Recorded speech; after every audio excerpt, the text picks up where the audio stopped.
This episode is sponsored by High Point Market. High Point Market is the show in the design industry to see the most product for your projects and take in new trends. And you don't want to miss their world-class panels, tours, and unlimited educational and networking opportunities. Fall Market is October 14th through the 18th, so start planning your trip now using the High Point Market app and their free travel concierge services. You can get your free market pass by pre-registering before October 11th. To learn more and register, visit highpointmarket.org/register HYDC. We'll see you there.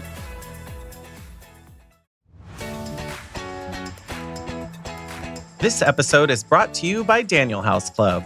Daniel House Club simplifies the process of sourcing and purchasing by giving designers access to over 150 trade vendors in a single place. They've saved designers over $2.5 million in purchase costs in the past year. You'll get paid whether you send a cart to your client or you purchase directly. And they'll help handle the order logistics. Hotties can join Daniel House Club and save 50% off their first year of membership by going to danielhouse.club/HYDC today.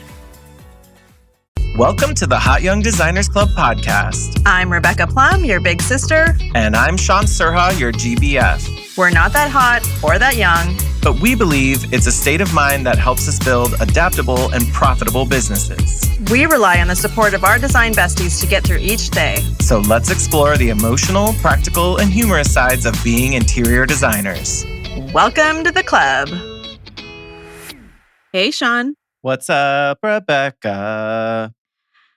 I don't know. My brain is just completely overflowing with plans and stuff and getting ready for some traveling. And this is where your time dysmorphia kicks in, too many inputs, not enough calendar visuals. Yeah. Life in general. Like someone told me last night, oh, we're going to High Point in 2 weeks. And I was like, okay, well, that's not true. But it also really kind of freaked me out. Oh, yeah. Because 3 weeks. We have 3 weeks from when we're actually recording. But when you all are hearing this, we're already there. We're there already? I don't know. Speaking of time dysmorphia. But yeah, so we have High Point coming up. No, this is the day before we're at High Point. Oh. Real time. Well, we're on the flight right now. I'm eating my circus peanuts.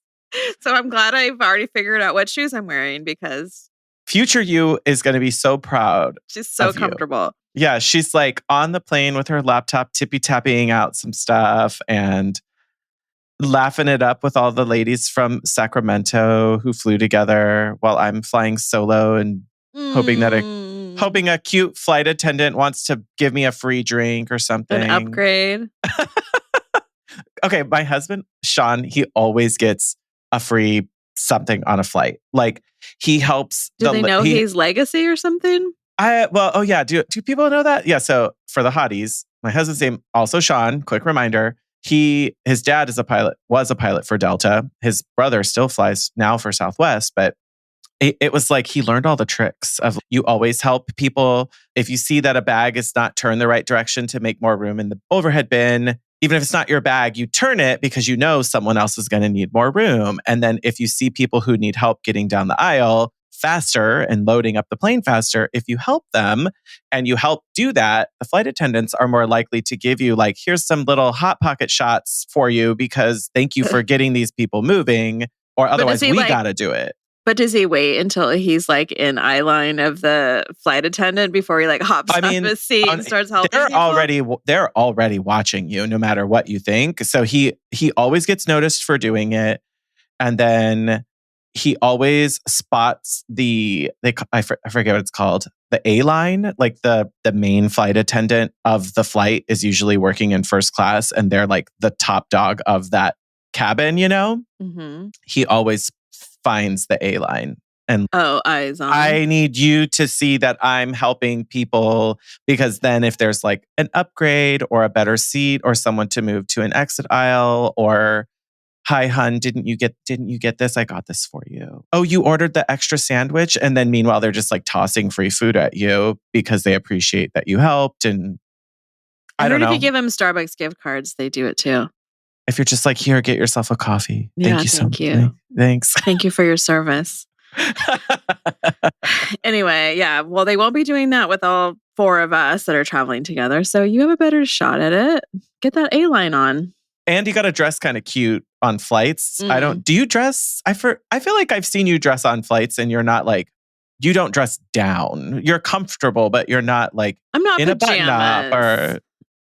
No, I mean, when we're traveling for work, like we're kind of like hitting the ground running usually. So I can't be in like full schlub. But no, it's not like we're You and I dress TWA, like we're in our Sunday best. full blazer. Sometimes I travel in like a button up or a polo if I know I have to get to something right away. But generally t-shirt and jeans. But when you dress nicer on a flight, they do treat you better. Mm. And we can call that what we want. It is a little classist for sure. But like once upon a time, like you did have to fly. You would fly in a suit. Right. Like you were expected to dress up. But yeah, It was for rich people. In general, travel was that way. Like that's like going from like the ocean liner lifestyle to. I mean, I'm speaking as late as like the early 90s when Shaun would travel. If you were on a friends or family like pass or whatever ticket you got, you were expected to like. Oh, you're representing the brand. Yeah. You're here. Don't show up looking like a slob because your family is here and you're going to get treated better, but then you look awful or you're like kids are misbehaving. And the flight crew all know all the other people who work there. That makes sense because you're also representing, in his case, his dad, who's a pilot. His dad doesn't want your kids are awful. Like your kids trash. Are hooligans. Yeah. Little rats on the plane. Yeah. Yeah.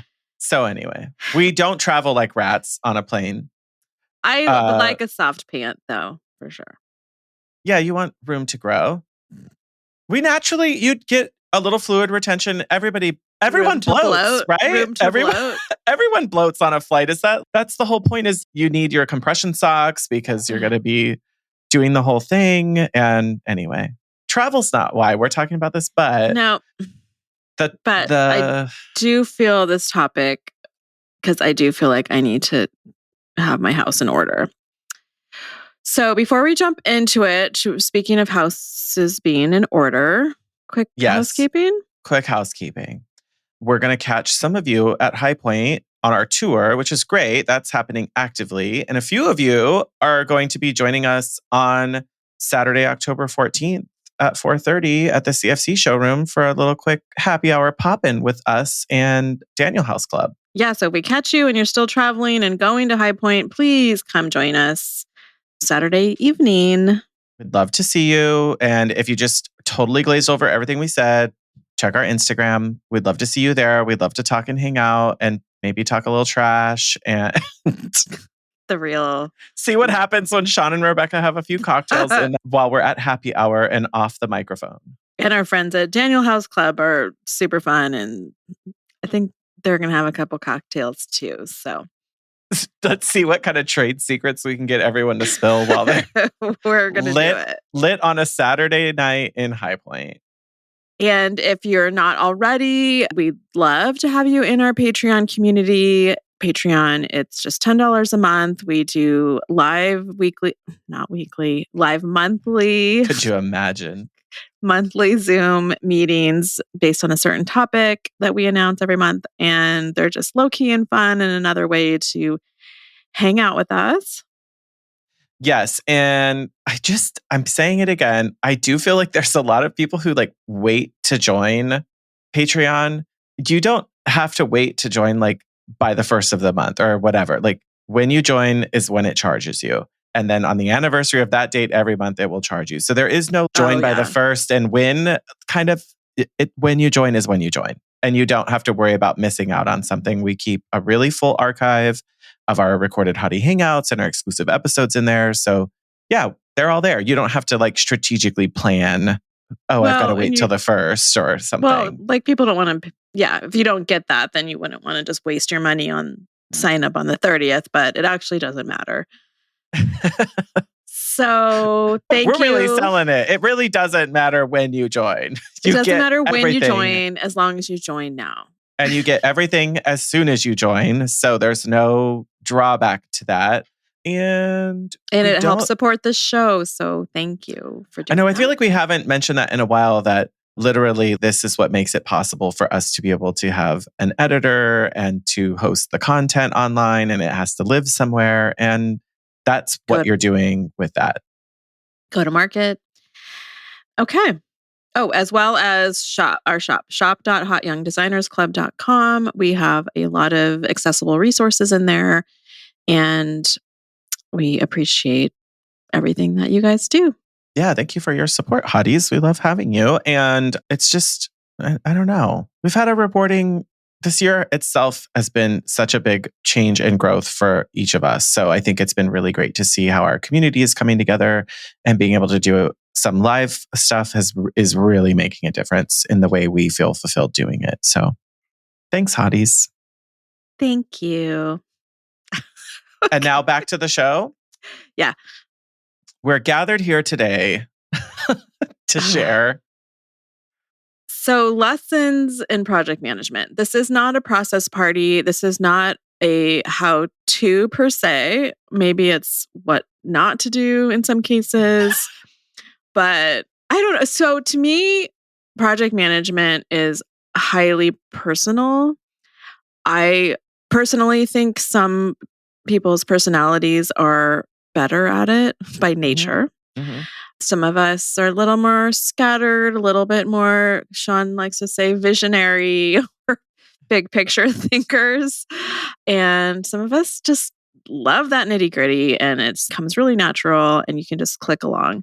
So I think in general, when designers talk about project management, I don't think all designers are created equal.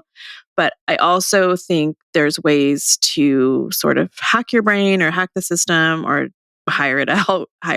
So finding that. So wait, the answer is not just don't figure it out in any way and just fuck it up the whole time. Well, it could be. Yeah. Well, or just think like, I'm terrible at this. I'm not the person to be doing this. I should quit this entire industry. Which we do here. We see from designers, especially in the Facebook groups, not so much in like our Patreon, which maybe it's happening there, but it generally, I see the designers who are like, this is the part that I hate the most, and it makes me want to quit every day, and I just can't handle this anymore.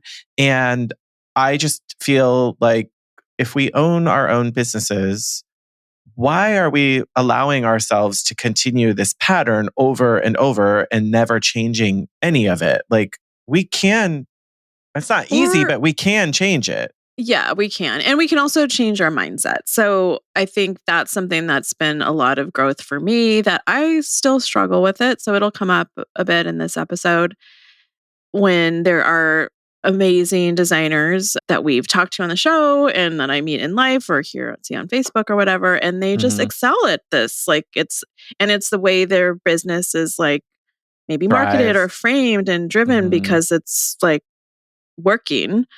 And then I'm like, oh, I don't excel at this. It does not come easily for me. But there's other things that my strengths come into play. So you just have to like, don't beat yourself up, but figure it out. Get better at the parts that you're not good at by learning and listening and working hard. And then but also don't fight it. Like there's ways to but also tire it out. Aren't there, let's be really, I think we've talked about this in relation to other things. Of the example was when one of my clients was like, I didn't realize window treatments were so complicated. And then you said, when I was expressing the story to you, you were, duh, like it's a whole own industry within our industry. Duh, it's its own complex thing. Like upholstery is its own complex industry, and window treatments is. And to the same end, project management is its own complex industry. You can get within, a degree in it. Yeah. And there are dozens of project management certifications depending on the philosophy and what types of things you are working with. There's software stuff, there's construction project. It is its own other world Almost within what we do. language. So when I hear designers sharing how frustrated they are about this, no duh, because unless you have been purposefully trained in these techniques, Mhm. you are making it up as you go. And we could easily beat ourselves up over and over again for not knowing something that is worthy of a whole college degree. Totally. So I we mean, and can't that be same that. like the same thing could be in the bookkeeping we're supposed to be doing. Yeah. The specifics of the trades that we work with. Oh my God. Can you imagine if you put the same pressure that a bookkeeper or a CPA is responsible for on yourself all day, every The day? marketing, I mean, let's talk about marketing. I mean, I know. obviously, there are entire giant agencies that all they do is market businesses for people. So the fact that we have that on our plate too, come on, you're only going to be so good at it. And I don't want to be a master of none. well, like as solopreneurs, a lot of us, I think, feel like we have to be a master of 1,000 Yeah. things all at the Yeah. same time. It's all about figuring it out, getting your specific recipe right, basically, is how I think of it. And I don't know, keep trying, I keep mean, swimming. I think you and I are on opposite ends, maybe not completely opposite, but we're on two sides of it where I'm definitely the cascading things mind. Like when I hear about something, I'm like, oh, but if we say that, then it's 20 steps later, we're going to have to do this too. And so my brain is like constantly thinking about, oh, that's 14 more steps in between. If I say I'm doing that one, it's not just one thing. I'm imagining all those other things that go in between, which can be paralyzing. Right. So you don't even want to do the first thing. Yeah. And I'll put something off knowing, oh, can't even start to touch that Band-Aid because once I do Or the whole say thing, it's no, like, or say no. and I do. I do. Yeah, I'm you like, do. nope, not doing that. And some of that is because I recognize, oh, that's way bigger than we think it, than anyone else is really thinking it's going to be. Don't do it unless you really know what you're getting into. But when it comes to our projects, we technically have already said yes by working on the project and even it getting close to those sort of project management phases. It's already happening one way or another. It's going to happen. And it's just, do you want these steps to go by smoothly for your client, for your contractors, for your vendors? That's the role we're in. Even we're always kind of picking up the slack for someone if we have to. Yeah. I mean, we've said yes to figuring it out for sure. Mm-hmm. Yeah. And I think my style is more, yeah, I'll figure it out. I'm not going to mess with the details right now. Like, I'm not going to let them bog me down or scare me, I think is more of what it is. But I also know that I do having the ideas and less want to implement them. Mm-hmm. Like, I mean, I've said this on the show. I want the Miranda Priestley life. I don't want to throw my fur coat on someone's head, but I do want to have I might. ideas that somebody jots down and makes happen. Like, I would love that to be my life. I do. I mean, we both have You an just want abundance. the coat off. I have an abundance of ideas, but I do want the whatever happened to that. Like I love it was some executive or something who was like literally just having someone write down ideas constantly, and it was like everyone was a business idea or everyone was a thing. I don't know the rest of the allegory, but it's that same Don idea. Draper? But like pretty much like I'm this is a weird saying, pissing pennies. Like I'm making money just inherently, automatically all day long. So you all should just be writing these down because I'm making money for you. And I don't even All you have have to to do work is hard. catch them. You Yeah. just have to get it. But I have weights. those are definitely like two different styles of thinking and strengths. Yeah, yeah. It's true. It's true.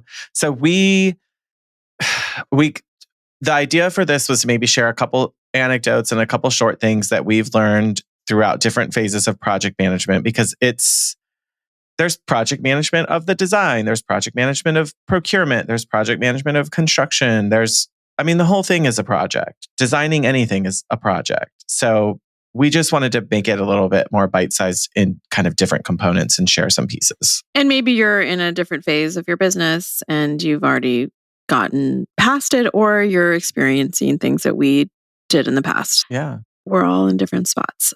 Well, so one of the big things I think, let's start with the design phase. The biggest change that I've made this year is what I used to do is I'd get the project, get the payment, get the questionnaire going, do all like the client kind of onboarding discovery stuff, Right. and then start designing and kind of not really give the client an idea of when to expect things until I knew when it was going to be ready. Yeah. Based now on, it feels right. Let's have it. Yes. Which sounds kind of crazy now. Would you say it out loud like that? Yeah. But I think a lot of people do this, I hope. I know we've both been there. So now, but that does not work for me. And it does not work for clients because a lot of the time I'd get caught with them asking for Updates. a check-in, updates.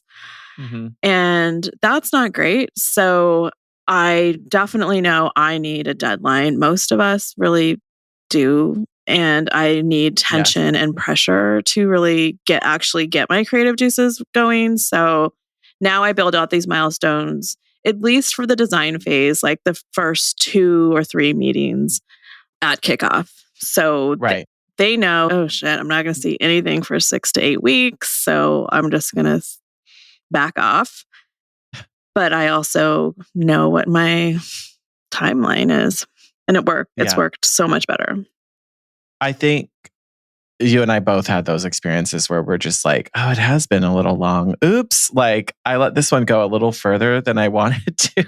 Or I wasn't inspired, which is, it's a real thing, but also we're getting paid to turn around a result. Like, yes, but also I know now a deadline inspires me.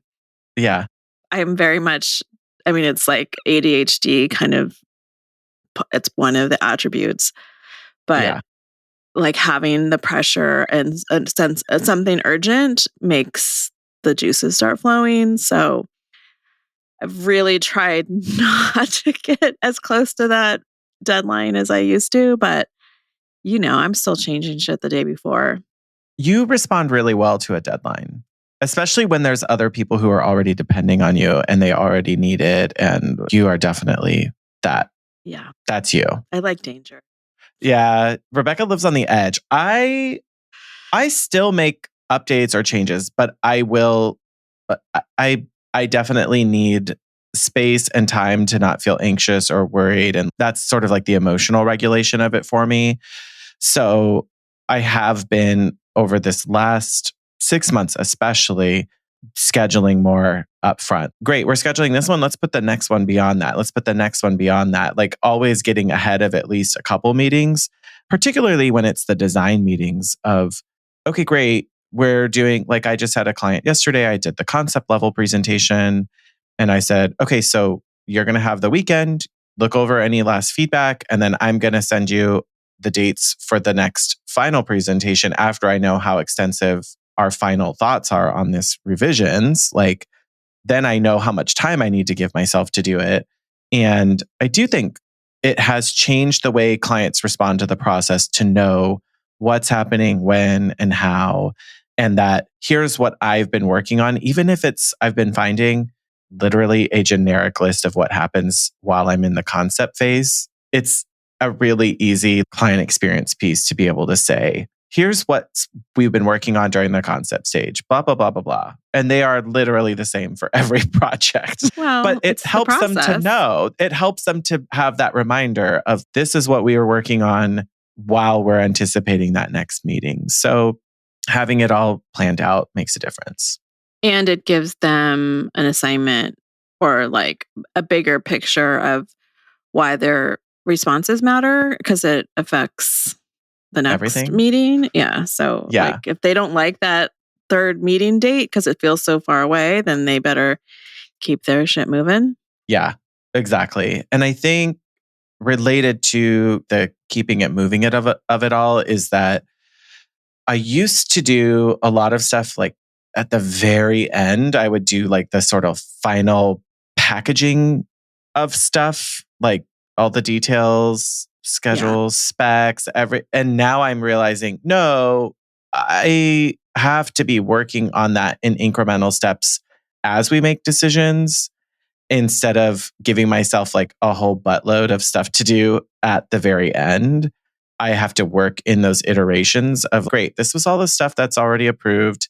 Let's start getting that stuff detailed out. Let's start getting all of our files downloaded, all the PDFs, all the spec sheets. Don't just go at the end and have 100 links open on a page, then getting everything. Yeah, I know. And this is like a tricky timing for me, whether it's building out schedules or building out like the cost proposal on furnishings. Mm-hmm. If I do too much of that in real time, then I'm wasting time because I make a change and I didn't have to enter the dimensions on that chair because I changed it 3 times. So it's like finding that timing. What I've done, so I used to do that where I'm like, I'm just going to get ahead of it and do it as I go and just keep spinning in circles and wasting time. No, it's not effective to do all the write-ups on a custom chair or something only to find out that they declined the chair at the presentation. Right. Or even putting it into Studio Designer as you're picking it.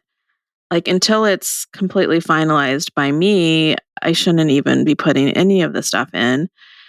So what I have been doing is I design or I don't design in it, but I build my presentation in Google Slides and I always link the item in there. And then I now have an assistant or a VA pulling it all and entering it all.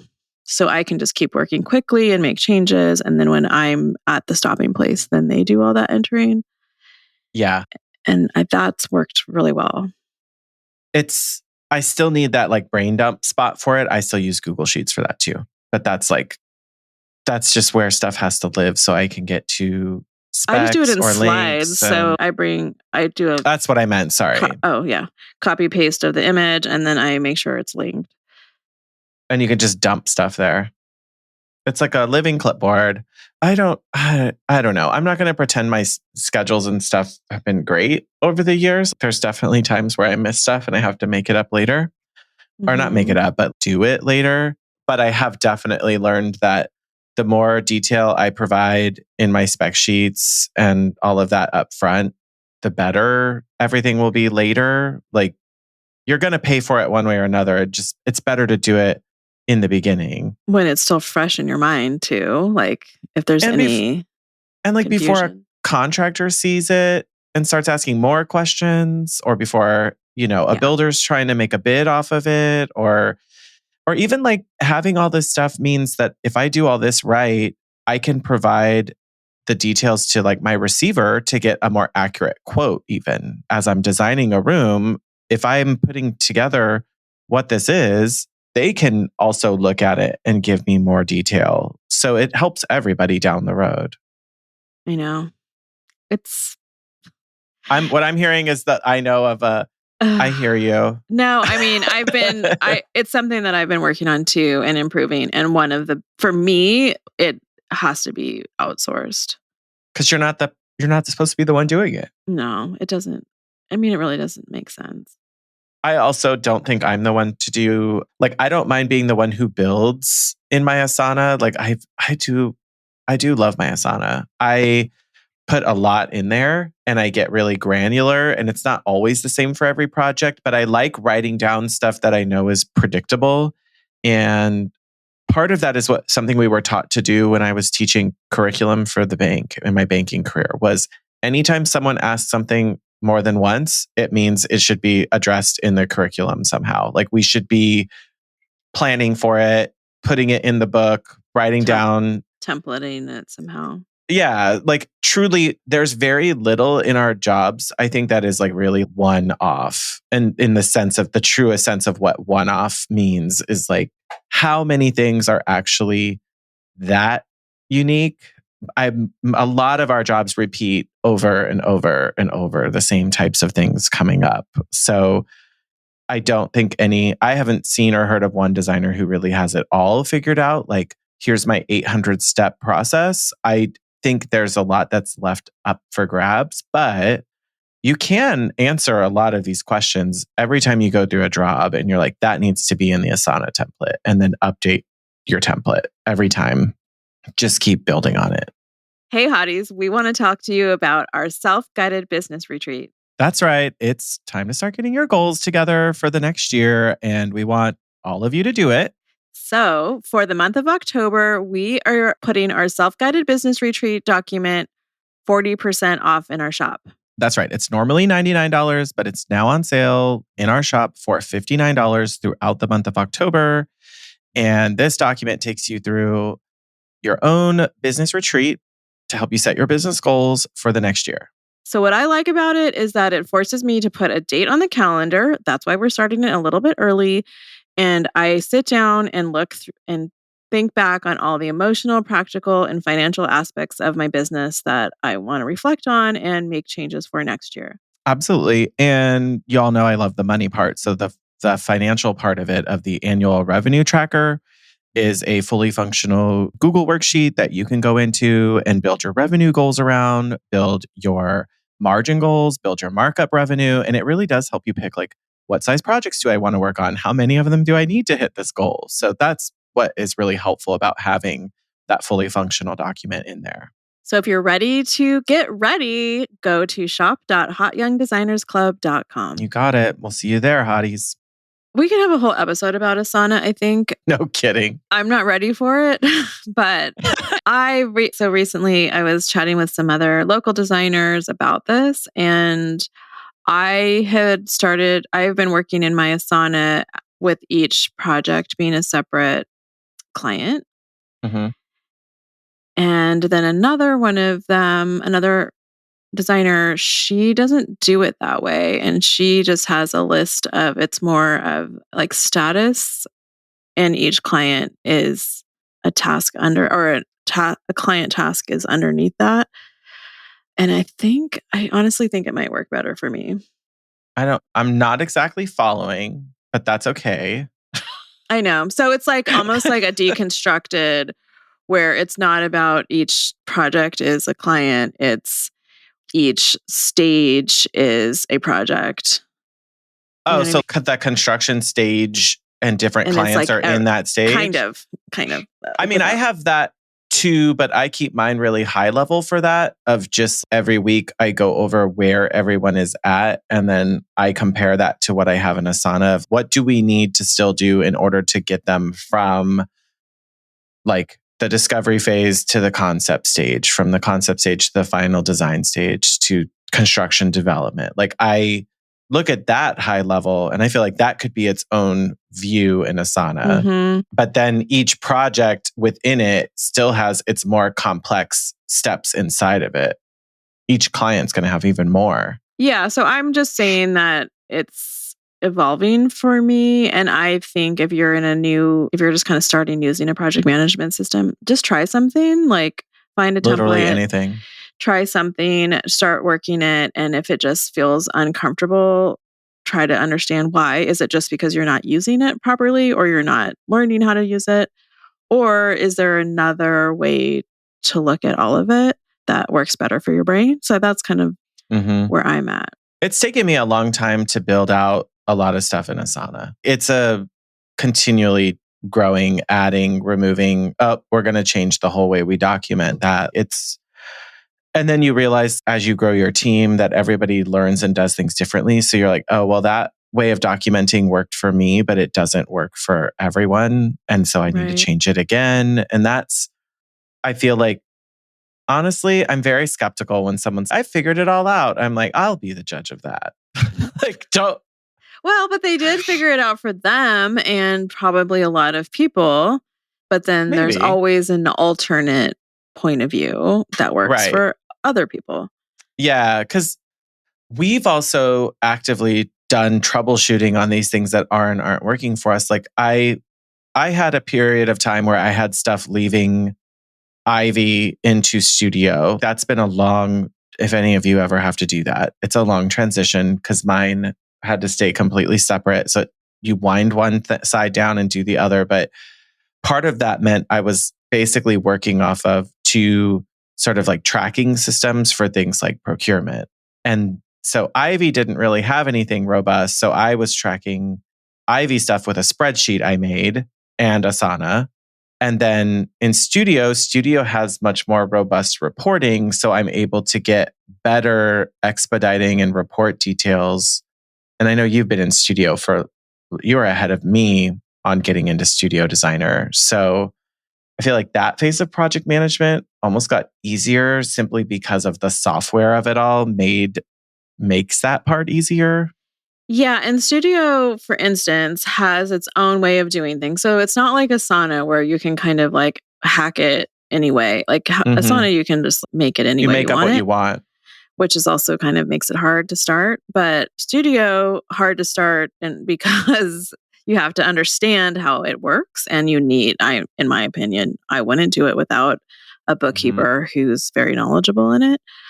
But once you understand it, then like the way I've approached it is kind of start entering things.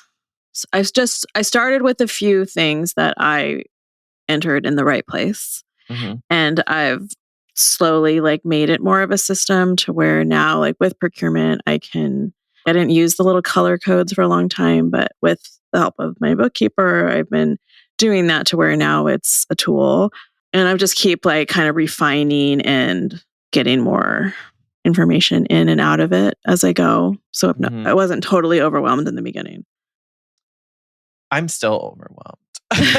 I mean, I'm not saying I'm 100% professional in it and I'm not training anyone else on it. Well, I kind of have been, but yeah. It's interesting to learn. So that's its own hurdle, but the project management side of it, having a good report, that's part of so much of project management is about that incremental moving forward. But also the main reason you have project managers is for timing, budget, and progress are kind of like my three pillars of why we do what we do. And all of that is to give just like a better experience ultimately for the client. But for me, it's also about if I'm really good at managing the project, I will get a better result when it's done that I will want in my portfolio, and it will look better and be better and clients will be happy. So all of that sort of crescendos together.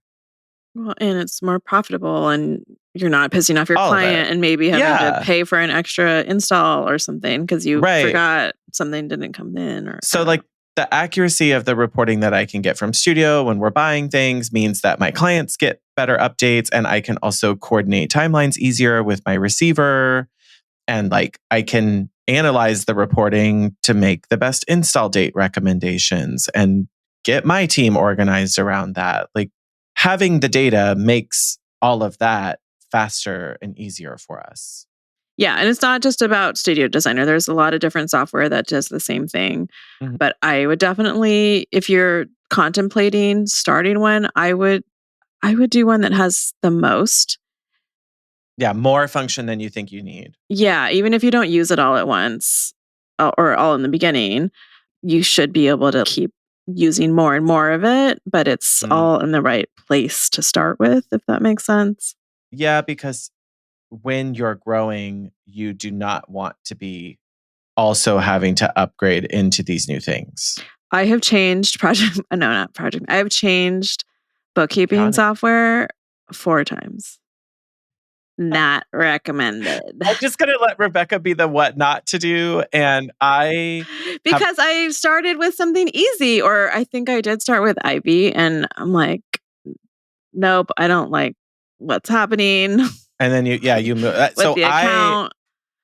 I had the benefit of being able to start in QuickBooks when it was really just time billing was all I was doing. I wasn't like selling anything, or I didn't really have a system. And then I realized really quick, oh, this isn't everything I need. So then I migrated over to the pairing that with Ivy, which is now House Pro. But when I did that, that was like that natural thing, but I didn't have to leave QuickBooks, which helped a lot because it wasn't until the last year that I was like, oh no, I've now outgrown these capabilities and I need to be somewhere else.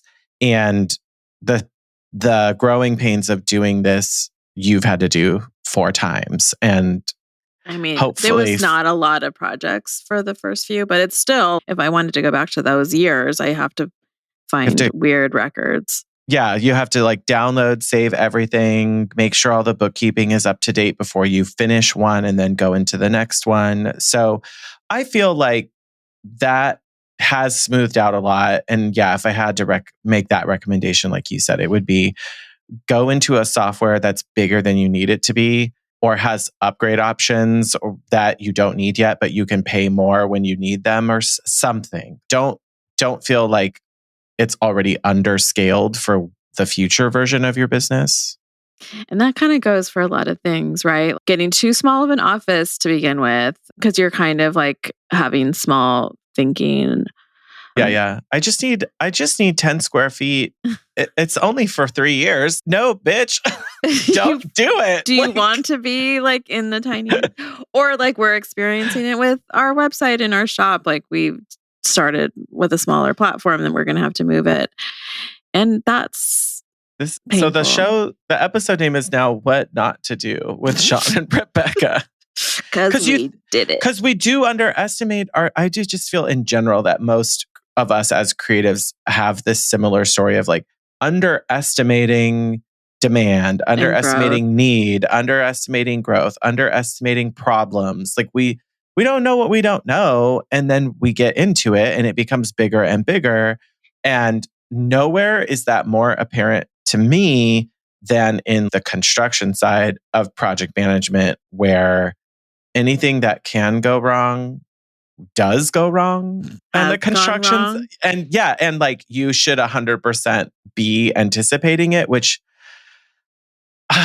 for the designers listening who are like, but I'm so scared of construction. Like, I hear you. I'm not here to tell you it's not. See, but what I think is okay, but that comment, I think I'm the only one who says that. I feel everyone's scared of furniture, which is strange to me. And I feel like I hear more people who are scared of construction. Okay. Well, good. It's not just sound off. Sound off in the comments, everybody. Like, I mean, to me, like furniture is you can control it to some degree. I know how to install it. I guess there's a lot of technical things with construction that are not in my expertise. You're really relying on somebody else to be guiding you through the whole thing and the client through the whole thing. Obviously, we have a lot of role there, but not entirely.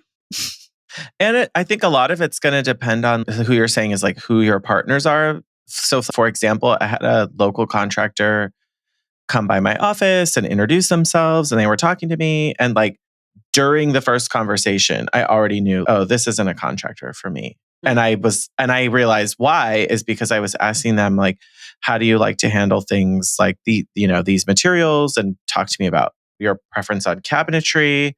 And they were like, oh, we don't do any of that. We depend on you or the client to figure that out. And I'm like, I'm not figuring out custom cabinetry. You're definitely going to be involved in that. It's not all just going to be on me, but that's my business. I want to know that the contractor runs at interiors.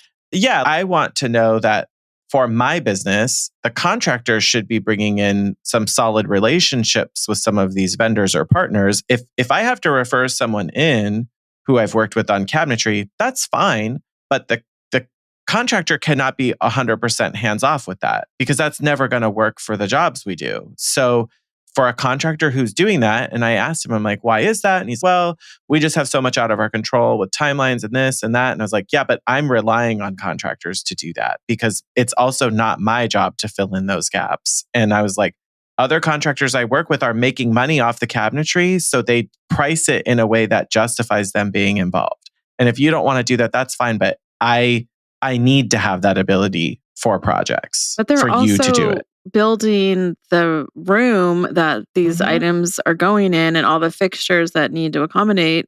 Yes. I'm not in charge of that. I'm Yeah. not putting the sinkhole where it goes. No, and I want to know that if I told the contractor, hey, all the walls and the ceilings need to be level because these cabinets are going right up to the ceiling and there's no reveal or there's no trim, that you can't cover it up with something. If they're not feeling responsible for the cabinetry, then why would they feel responsible for the drywall that it's going against or Right. the switch placement? Like, Or if the timing, like when do they even need to be ready? Like that's why they're general contractors, and that's why you hire a fucking GC. So for me, that contractor doesn't work because they're already putting aside a really big piece of something that is very important to Randstad Interiors and the way I want to run projects. So for me, because I don't rep a cabinet line, that contractor doesn't work for me. They won't ever work for me. I guess if you're a designer that has a cabinet line and installers that accompany it, like maybe, and if you wrap a cabinet line and you're really good at that, then you also are probably good at coordinating all those details. 100%. Yeah. So 100%. you go, girl. Yeah, you go, Glen Coco. That's your thing. You do it. But for me, that And they're doesn't making work. money off of it. So yeah, I get why. Yeah, for sure. Same. And looking back, I've had a lot of fuck ups. Like my first project, I was literally at site visits and they're like, what's this supposed to look like? And I'm just there with my shitty ass floor plan and elevations that didn't have anything on them really. And I'm like, oh, damn it. Okay, I'll get that to you this afternoon. And I'm like leaving the site visit, going home, rushing through, pushing aside other stuff I had for other projects so I could do this little drawing and then get it back to the job site or sending it over. And of course, then there's more questions. So you're like, oh my God. Like doing drawings while I was in construction. Yeah. And even now, you sometimes have to I'm doing that right now. You still have to revise things where you're just like, oh shit, that beam is in a whole different spot. We need to redesign the hood to accommodate for something. How do we do that? Like that still happens. Yeah. But not in the beginning. It was every site visit. I was leaving with a laundry list of stuff to do because I forgot to put the dimension for the light placement, or I forgot to update a cabinet drawing to match what we changed with the cabinet maker. So now the GC was putting everything in place, assuming one sink width when it was really a different sink width. Like all of that kind of stuff just sort of underscored the fact that, oh no, all the drawings have to match. I've got to detail everything before construction starts, before the hammers swing, because once they've already started, it's pandemonium. Every day, your day gets ruined by that. So now it's not just this project getting off schedule. It's every project that I'm not doing stuff for because I'm playing catch up. Yeah, because some projects will have things that change. Mm-hmm. Like mine right now, the laundry was supposed to be getting moved outside. And then once after demo, they decided to keep it inside. So now Awesome. The powder room that I thought was going in a spot is now where the laundry has to go. So I had to recarve it out, and the sink doesn't fit, and oh wait, that sink costs $5,000. I don't know. It just turned into a thing, but that's fine because like I don't have that going on every single project. Yeah. And so that just underscores for me if I'm already at capacity on other stuff, I always have to leave room. And that's part of project management, is always having capacity to be able to do more, or for clients to ask other things, or the scope of work to adjust. I've just now sort of resigned myself to the fact that that's going to happen on every job. And so I don't react negatively as much as possible. Oh, that's not in the scope. I can't do that. I don't ever say that. Like I'm not that I'm not saying I sign up for everything, but I'm also like, I can make that change for you, but this I can do immediately. And this I need another week for you. It's not pressing. Contractor, can you wait on this? If we're going to adjust this, I need another week to catch up. Or client, can we put this in another phase? I will put some boundaries around it. Not everything is an emergency. Right. Yeah. It's I mean, project management is the heaviest in construction for sure. Yes. Yeah, because I'm there.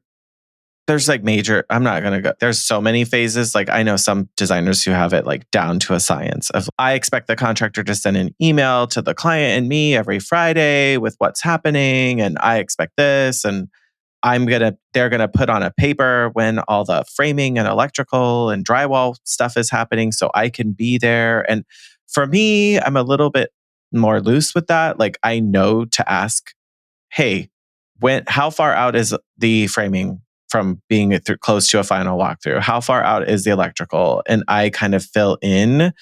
If I was going to have to be super regimented with my time, I know that would not be as easily repeatable, but I don't have that many projects in those phases at the same time. So as of late, it's been like one project in construction at a time. But that's not always. I've had some where it was three at a time. And then I am sort of bouncing every week, making sure that I have space in my schedule to go to every major phase so I can be there and catch stuff before it's a problem. And it's like an expensive change order for the client. Right. Yeah. The white space in the schedule is a personal challenge. And that's why I'm saying, like, if we don't block it off, it's going to get eaten.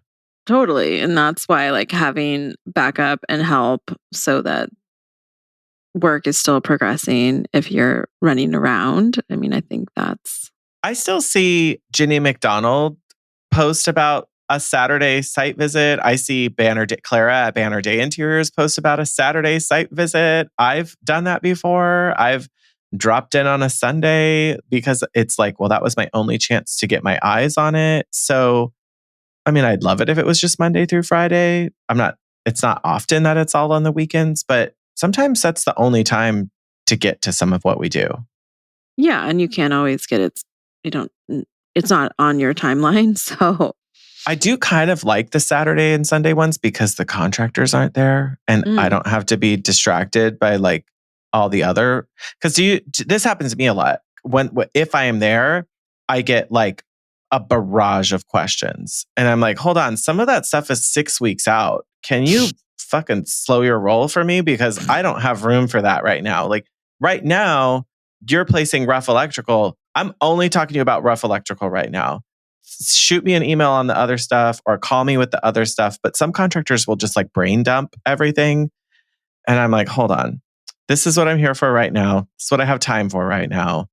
Let's do the other stuff later. And I've sort of learned how to tell contractors earlier in projects now. Here's how to get a hold of me.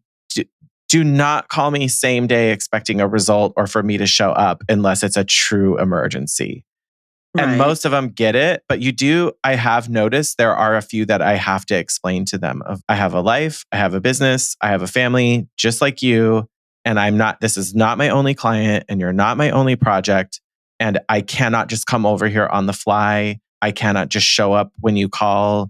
I cannot be here at 7:30 in the morning to meet with a crew. Don't expect that because I'm not going to do that. And I'm not, an emergency service. And also to remind them, my client they're paying me hourly. So when you do this, you're not getting paid anymore, but they're looking at what I'm spending and wondering why. What are we talking about?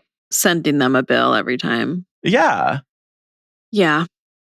I don't know. I also realistically, as a white man, experience fewer. I have had very few sort of ego charged interactions with contractors. So I'm not the right person to talk to about that because I know that it's not the same for you on a job site. And for many of our hotties, especially the lady hotties, like I know the personalities you're dealing with those contractors. I know. And it's really tricky when it's not someone that you have a relationship with. And we've been talking about this a lot too. We can't be the ones deciding who they hire, the client hires. We can only give light guidance, recommendations, or not even recommendations, light options. But there are, like, I have a contractor I've been working with now, and he's great. Like, I love working with him. He's really easy to communicate with. Yeah. Yeah, there's no ego situations. So that makes me enjoy the process a lot more. Yeah. And isn't that why we all end up just working with the same people that we love so often? Like, It makes it easier on everybody. I mean, it makes it easier on the client, I mean, whether they know it's happening or not. yes, it is. I don't know. That could be a whole. I don't know. I feel like I'm cussing a lot this episode, but a whole bitch session of just picking contractors and dealing with all of that. I don't want to tackle too much of that, but the best partners do really make our lives easier. And you get those where they're just like, they're on board and they get it and they know what you're doing and why. And that's why when I find contractors who run their business in a similar way to what we do, it just creates magic. And it's so hard to express to clients. It's Well, really, number one, they just have to see the value in our job. Mhm. So, full stop. If the contractor thinks he can do our job, then Yeah. it's just already going to be bad. And And part of that comes back to just being able to like show and express our value to projects. And what I have noticed is the more comprehensive and professional my materials, my presentations, my construction binder, my drawings, I don't owe anybody that. Like, I don't walk into a room and have to be like, but look at everything I've ever done to determine my value. However, in that same breath, showing up with well executed drawings and design plans and schedules and FF&E and tear sheets and having all of that just ready and professional and organized and easy to understand immediately starts changing the perception of what we're providing and what we've been doing. And I do notice, even for me, for that very first construction job all the way till now, the way that interaction goes with the contractor has changed from me being the order taker in those early years to me being the order giver of, no, this is what we're doing, not what you're saying. This is what is already done. It's already organized, approved, signed off on, purchased, done. A good contractor will be appreciative of that and be like, "Oh, you did You did all the work for me." But there's always those ones that think that they have better ideas, or I don't. Well, I had those not. too. I've had those where they're just like, we were thinking about this for the cabinet. I'm like, nope, can't change that on that cabinet because then it changes this. And that's why we can't do it. And Or that's ugly. it's ugly. Or, yep, we presented that in a very early concept stage to the client. And this is what we decided on. But feel free to tell me if you think there's going to be an issue with, is a doorknob going to hit something that I need to know about? Tell me that. Share, go ahead. But also, I'm not necessarily going to change the design because you shared this potential drawback. And I probably have thought about it. And again, when they're doing that, they're charging the client money. Like, you sitting here ideating on something that we've already decided and will work just fine is like, why are you doing that? Yeah. So that's the type of stuff that I feel like you learn as you go, but I don't let it. I mean, I still worry about stuff I don't know in construction. I don't know everything, but I will figure it out. I will Google it. I will search it. I will also push back on contractors. I'm like, is this because it's harder that way or because it can't be done that way? And I do think it takes some guts to be able to say that. I recognize the privilege that I have to be able to say that to people and have the homosexual audacity to call people out on things. I mean, I do that. Is this because it's faster or cheaper? Or is this because you don't want to do it? Yeah. And there's ways of doing it. Like, I can do it and make it sound non-threatening and like a joke, but also kind of put them in a position where they have to be honest. Yeah. And that's part of the ownership of what we do, is like building the experience and the credibility and the background to be able to know they're saying this because it's cheaper. They're saying this because it's easier for the client. Like, the client wants us to be advocating the design because they don't know. Like, they're trusting us to manage that for them. Exactly. So yeah, I think this part of project management really there is a lot of organizational aspects and administration stuff. but also just stepping up and kind of being the voice for your client. Because, I mean, they'll like, if a contractor asks them what size grout lines do you want, they've never heard that question before, Yeah. but we know the answer. So we don't need to, I don't know. It's just something simple like that, but we have to be the advocate and confident and question things too. I 100% agree. I'm the questioner. You don't got to tell me to. And I I mean, think, yeah, no, you are. And I'm not, I don't know. I'm not like a super confrontational person by nature, but I am somebody who will fight for who I'm protecting. So in yeah, most cases, so I am like the client's protector in this aspect. yeah, And I'm not going to let them be taken advantage of because that just makes yeah. me look bad. Like I was hired to be I feel like a lot of their designers are like, assassin. we, I was going to, I was looking at more at Cape Crusader. Like a lot of us have a very high sense of justice. Yeah. And doing what is equitable or fair is important to Helpful. Yeah. us. Providing, we also, whether to our detriment or not, many designers feel a sense of ownership over a project, even when something like isn't their fault. Like we will try to fix it or take money out of our pocket to correct something, even when we don't have to, or even when it's technically the contractor's fault. Like we just want things to be right, and we don't want people to be upset. And I feel like that is part of a value add of being a designer, is that truly no one is going to care more about your project than us, because when the clients are so burnt out and exhausted, we still care. We still are fighting for every little detail to be perfect. Right.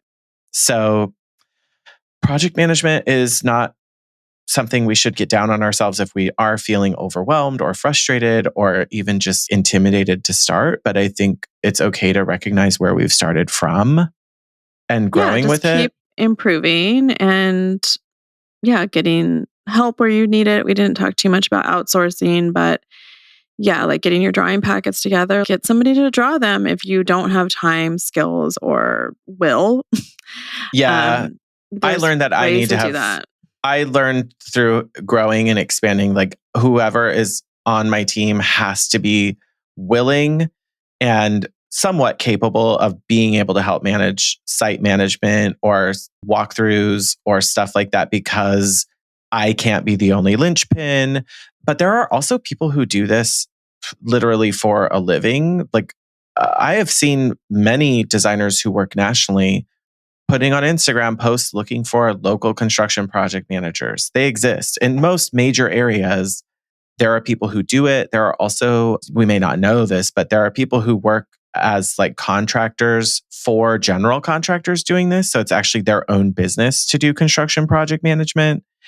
And they get brought on as a per project basis. And I've seen several national designers hire those like 1099 contractor construction managers just for that purpose. So it's a whole other industry within what we do. And if a project justifies it, like the fee structure of a project could justify it, eventually it doesn't have to be us doing everything. So, Right. goals right there. Goals. Hashtag goals. Yes. So, hotties, if you've been avoiding it, stop it. But also get some tools and stuff involved in your business to make it easier for you to manage. And just, get in there and get your lessons. Yeah, take a few punches. That's kind of, I know, I feel like that's... Hopefully you don't have to tear out a whole shower and pay for it yourself or Oh my something like that. God. Yeah, get that. And all of that is part of getting all our details right. And it just, I know we talk about this like everyone's got to put in their time and their energy into this, but truly it is like the best way to figure this out and learn and know what you need to take the most serious and prioritize for projects. So I think you can all do it. I mean, I don't have that many big F ups in the last 6 years that I'm like, I would tell other designers to avoid it. No, same. Okay. Well, I like it. That's a few lessons in project management for you. Yeah, more to come. You got it. So until next time, Stay hot, designers. Thanks for listening to the Hot Young Designers Club podcast. For more on what we talked about today, check out the show notes. Your support helps us grow, so share with your design besties. And subscribe and leave a review on Apple Podcasts. Our conversations continue on Instagram. And be sure to download our monthly resources on our website and our Patreon.